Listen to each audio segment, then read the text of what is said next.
लड़की की शादी का दिन था। उसने जैसे ही अपनी दादी द्वारा छोड़ा गया बैग खोला, उसमें एक चिट्ठी निकली जिसमें लिखा था, तुरंत भाग जाओ। लड़की का दिल धड़कने लगा। उसने तुरंत सतर्क होकर चारों ओर देखा, लेकिन वह समझ नहीं पा रही थी कि आखिर उसकी शादी के दिन कौन उसे मारना चाहता है। उसे अपनी दादी की बातों पर पूरा भरोसा था। दादी गांव की प्रसिद्ध ज्योतिषाचार्य थी, जिनकी भविष्यवाणियां कभी गलत नहीं होती थी। यह बैग भी पहले एक बार उसकी जान बचा चुका था। उसे याद आया जब दादी अपनी अंतिम सांसें ले रही थी, उन्होंने पहली बार किसी परिवार वाले को भविष्य बताया। उन्होंने कहा था कि लड़की का भाग्य कठिन है और उसे जीवन में 3 बार मौत का सामना करना पड़ेगा। फिर उन्होंने उसे 3 बैग दिए। पहला बैग उन्होंने ये कहकर दिया कि मरने के बाद इसे गांव में आने वाले 70वें व्यक्ति को देना है। दूसरा बैग शादी वाले दिन खोलने के लिए कहा। लड़की की माँ इस पर बहुत नाराज हुई। उन्होंने कहा कि दादी अब बूढ़ी होकर बकवास कर रही थी, मेरी बेटी को कुछ नहीं होगा। लेकिन लड़की ने दादी की हर बात को ध्यान से याद रखा। जब दादी की अंत्येष्टि हुई, लड़की लगातार लोगों की गिनती करती रही, परंतु अंतिम संस्कार में केवल 69 लोग ही आए। माँ ने झुंझलाकर कहा, देखा, दादी की बातें झूठी थीं। जैसे ही सब लोग जाने लगे और अंतिम सामग्री समेटने लगे, अचानक 70वां व्यक्ति प्रकट हुआ। वह पूरी तरह काले कपड़े और हैट में था, जिससे उसका चेहरा भी छुपा हुआ था। उसने जल्दी से दादी को श्रद्धांजलि दी और जाने लगा।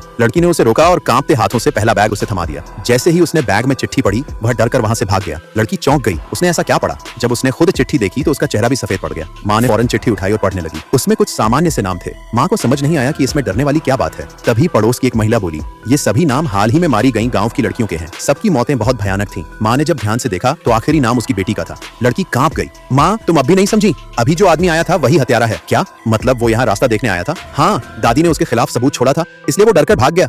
माँ अवाक रह गई। तुम्हारी दादी सच में अद्भुत थी। अगर बैग न होता तो आज तुम जिंदा न होती। लड़की की जान बच गई थी, लेकिन उसे डर था कि हत्यारा फिर से उसे ढूंढने आएगा। उसने माँ से शहर चलने की गुहार लगाई, पर माँ अब भी सब कुछ संयोग मानती रही। लड़की बोली, माँ प्लीज, वो आदमी वापस आ सकता है। माँ ने फिर भी इनकार कर दिया। लड़की गुस्से में बोली, आपको ये जगह चाचा के घर से भी ज्यादा खतरनाक नहीं लगती? अगले पार्ट के लिए सब्सक्राइब करें और पार्ट 2 के लिए कमेंट करो। और आपको कहानी कैसी लगी कमेंट में जरूर बताएं।